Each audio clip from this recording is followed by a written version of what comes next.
Up and up in this club. Up and up in this club. Go to the fucking club. Rubber club club. Rubber club club. Up and up in this club. Go to the fucking club. Rubber club club. Rubber club club. Up and up in this club. Go to the fucking club. Rubber club club. Rubber club club. Up and up in this club. Go to 2005 Toyota Corolla CE. It's got the 5-speed manual and the package. So it has the package with the air conditioning, power locks. That's it. It's pretty much fair stock in general. But you know, it does the job. It's fun. Fun car to drive. It's no Honda because it weighs nothing. It has no power windows. It doesn't have any cruise control. It doesn't have a sunroof. It's for a body kit or anything like that. It doesn't weigh anything. It has air conditioning, power locks. That's the only other options that are weighing it down right now.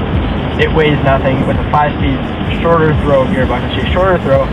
I'm not quite sure if it is the stock one or not. When we bought it, I don't know. It seems really short for a Corolla, pretty much.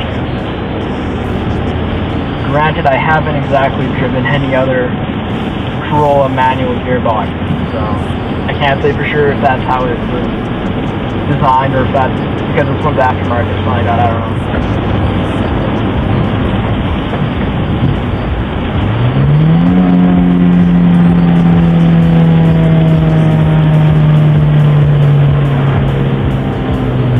So let's see, for this car's got the 1.8 liter 1DZ FE engine, VBTI, 120 horsepower.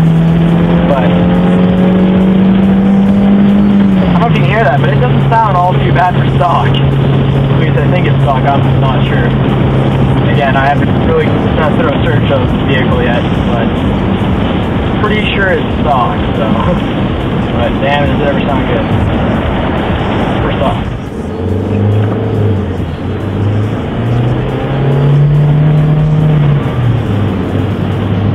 Now I realize, so you guys might, I don't know if you can see the gear shift or not, it's not exactly a short throw, like typical, but it's definitely shorter than what you would see in a Honda Civic SI, for example. I've driven that before. It's got quite a long throw. I mean, it's a fairly decent throw on, I think. This is a lot shorter. So I don't know if it's the way it's positioned or whatever, but it definitely feels shorter than the Honda Civic SI top of the line model.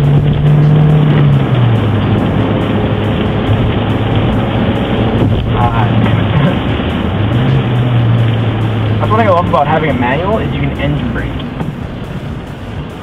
I mean, engine braking is amazing. It keeps the brakes from, like the actual brakes from wearing too easily, and it just keeps the car running longer, and it, I don't know, I like it. Personally, I find driving a manual to be not a pain in the ass. Some people are like, oh, driving that downtown is such a pain in the ass, and I know, like, no, not really. It's not that hard. Like, there's a lot worse things to do in downtown. For example, the drivers out there are a lot worse than driving a manual in rush hour traffic. You just have to get good at driving a manual and understand how the clutch really, how the clutch operates. Finding that connection point, I can coast in first gear, like, just by finding the connection point. It's not that difficult. It just takes a little time and skill. Oh, I had a little bit of water.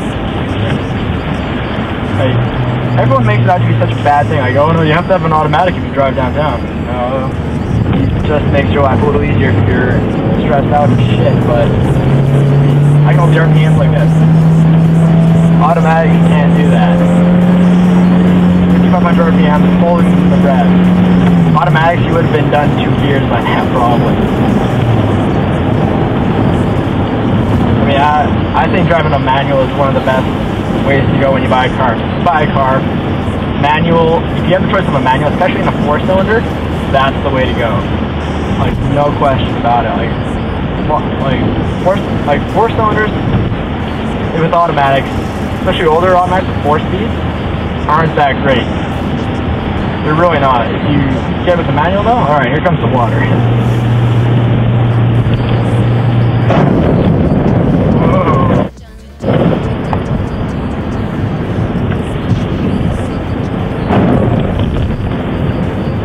That was a lot of water. I was not expecting. I'm sure that car going the other way might have been a little pissed at me. I think. Oh well. That was fun. Hope the camera can fall. Nice to have a headrest.